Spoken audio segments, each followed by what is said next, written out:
നമസ്കാരം. നമ്മുടെ ഭാരതത്തിന്റെ പ്രതിപക്ഷ നേതാവ് രാഹുൽ ഗാന്ധിക്ക് ഏതെങ്കിലും തരത്തിലുള്ള ലഹരി വസ്തു കച്ചവടം ഉണ്ടോ എന്ന സംശയമുണ്ട്. കാരണം ലഹരി വസ്തുക്കളിൽ ലഹരി വസ്തുക്കൾ വിൽപ്പനകളിൽ ഏറ്റവും പേരുകേട്ട ഒരു രാജ്യമാണ് കൊളംബിയ എന്ന് പറയുന്നത്. ആ കൊളംബിയയിലാണ് രാഹുൽ ഗാന്ധി ഇടയ്ക്കിടെ സന്ദർശനം നടത്തുന്നത്. നമുക്കറിയാം, ഭാരതത്തിൽ ഏതെങ്കിലും രീതിയിൽ ഒരു ജൻസി വിപ്ലവം പൊട്ടിപ്പുറപ്പെടുവിക്കാനുള്ള ഒരു ആസൂത്രണം രാഹുൽ ഗാന്ധി പല രാജ്യങ്ങളിൽ ചെന്ന് കാണിക്കുന്നുണ്ട്. നിലവിൽ പ്രതിപക്ഷ നേതാവ് രാഹുൽ ഗാന്ധിയുടെ കൊളംബിയ സന്ദർശനം വെനസ്വേലയ്ക്ക് എതിരായ ട്രംപിന്റെ ആക്രമണത്തിന്റെ പശ്ചാത്തലത്തിൽ വീണ്ടും ഒരു ചർച്ചാ വിഷയമാകുകയാണ്. ട്രംപ് അമേരിക്കയിലേക്കുള്ള മയക്കുമരുന്ന് കടത്തിന്റെ പേരിൽ വെനസ്വേല പ്രസിഡന്റ് നിക്കോളാസ് മഡൂറോയെ വിമർശിക്കുമ്പോൾ വാസ്തവത്തിൽ അതിനേക്കാൾ അപകടകരമായ രാജ്യമാണ് കൊളംബിയ. ആഫ്രിക്കയിലേക്ക് ഏറ്റവും കൂടുതൽ മയക്കുമരുന്ന് കയറ്റി അയക്കുന്ന കൊളംബിയയിലേക്ക് പ്രതിപക്ഷ നേതാവ് രാഹുൽ ഗാന്ധി എന്തിനാണ് പോയത്?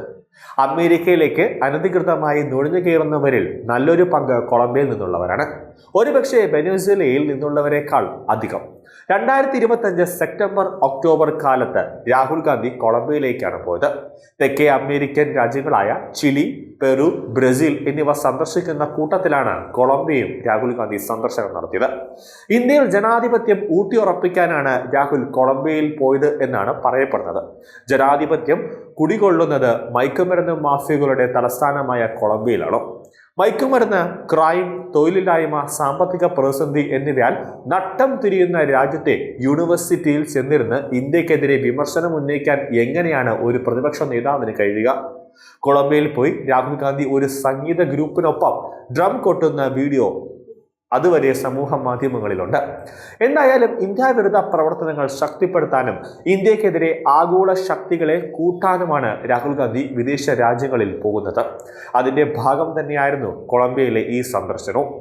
അതിനപ്പുറം മയക്കുമരുന്ന് ലോബിയുമായി ഇടപാടുകൾ ഉണ്ടോ എന്നും ആരോപണവും ഉയരുന്നുണ്ട്. എല്ലാ വിദേശ യാത്രയിലും രാഹുൽ ഗാന്ധിക്കൊപ്പമുള്ള സാം പിത്രോദ എന്ന ഗാന്ധി കുടുംബത്തിലെ വിശ്വസ്തനെ ഇവിടെയും കാണാം. കൊളംബിയയിലെ ഒരു ശക്തനായ ഡ്രഗ് മാഫിയ തലവന്റെ മകളുമായി രാഹുൽ ഗാന്ധിക്ക് പ്രണയമുണ്ടായിരുന്നുവെന്ന് ബംഗ്ലാദേശ് കേന്ദ്രമായ ന്യൂസ് പേപ്പർ ബ്ലിറ്റ്സ് പുറത്തുവിട്ട ചില റിപ്പോർട്ടുകളും ചൂണ്ടിക്കാണിക്കപ്പെടുന്നുണ്ട്. വെറോനിക്ക കാട്ട്ലി എന്നാണ് ഈ യുവതിയുടെ പേരെന്നും ചൂണ്ടിക്കാണിക്കപ്പെടുന്നുണ്ട്. പക്ഷേ ഈ കൊളംബിയ യാത്രയിൽ ഇവരെ കണ്ടുവോ എന്നത് സംബന്ധിച്ച് റിപ്പോർട്ടുകളില്ല. അതേസമയം കൊളംബിയയിലെ EIA യൂണിവേഴ്സിറ്റിയിലെ വിദ്യാർത്ഥികളോട് സംവദിക്കുന്ന രാഹുൽ ഗാന്ധിയുടെ വീഡിയോ നമുക്ക് കാണാൻ സാധിക്കുന്നുണ്ട് സമൂഹ മാധ്യമങ്ങളിലടക്കം. അതിൽ ഇന്ത്യയിൽ മതസ്വാതന്ത്ര്യമില്ല എന്നും ജനാധിപത്യത്തിനെതിരെ ഹോൾസെയിൽ ആക്രമണം നടക്കുന്ന സ്ഥലമാണ് ഇന്ത്യയെന്നും രാഹുൽ ഗാന്ധി കുറ്റപ്പെടുത്തുന്നത് കാണാം. വിവിധ രാജ്യങ്ങളിലെ ഇഷ്ടമില്ലാത്ത ഭരണാധികാരികളെ അട്ടിമറിച്ച് റബ്ബർ സ്റ്റാൻഡുകൾ ആക്കിയവരെ ഭരണാധികാരികളാക്കുന്ന അമേരിക്കയിലെ ഡീപ് സ്റ്റേറ്റ് ശക്തികളുടെ ഏജന്റാണ് രാഹുൽ ഗാന്ധി എന്നും അവരുടെ അജണ്ട അനുസരിച്ചാണ് വിദേശ യാത്രകൾ പോകുന്നതെന്നും ഇന്ത്യക്കെതിരെ പ്രസംഗിക്കുന്നതെന്നും റിപ്പോർട്ടുകളുണ്ട്. വിദേശത്ത് ചെന്ന് ഇന്ത്യയെ ഇങ്ങനെ ആക്രമിക്കാൻ രാഹുൽ ഗാന്ധിക്ക് എവിടെ നിന്നാണ് ഇത്രയും ധൈര്യം കിട്ടുന്നത്? അപ്പനപ്പൂപ്പന്മാർ ഭരിച്ച ഇന്ത്യ സ്വന്തം രാജ്യമാണെന്ന കുടുംബവാഴ്ചയുടെ ധിക്കാരമാണോ ഇതിന് പിന്നിൽ രാഹുൽ കാണിക്കുന്നത്? രാജ്യദ്രോഹപരമായ പ്രസ്താവനകൾ ഇറക്കുന്ന രാഹുൽ ഗാന്ധി രാജ്യദ്രോഹിയല്ലേ എന്ന ചോദ്യവും ഉയരുന്നുണ്ട്. രാഹുൽ ഗാന്ധി കൊളംബിയയിലെ ഡ്രഗ് മാഫിയ തലവന്റെ മകളുമായുള്ള ബന്ധം വിഗിലൻസ് പ്രസിദ്ധീകരിച്ച രേഖകളിൽ ഉണ്ടെന്നും പറയപ്പെടുന്നുണ്ട്. കൊളംബിയയിൽ നിന്നാണ് അമേരിക്കയിലേക്ക് ഏറ്റവും കൂടുതൽ കൊക്കൈൻ എന്ന അപകടകാരിയായ മയക്കുമരുന്ന് ഒഴുകുന്നത്. 1 കിലോ കൊക്കൈന് $27,000 വില.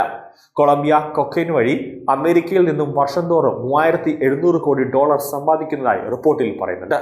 അങ്ങനെയുള്ള കൊളംബിയയിലേക്ക് ഇന്ത്യയിലെ ജനാധിപത്യമില്ലായ്മയെക്കുറിച്ച് പ്രസംഗിക്കാൻ രാഹുൽ ഗാന്ധി പോയതെന്ന് പറയുന്നത് വിശ്വസിക്കാൻ സാധിക്കുന്നില്ല. ഇനി രാഹുൽ ഗാന്ധിക്ക് സൈഡ് ബിസിനസ് ആയിട്ട് അവിടെ വല്ല ഡ്രഗ് മാഫിയ കച്ചവടമുണ്ടോ എന്നതും പരിശോധിക്കേണ്ടത് അനിവാര്യമാണ്.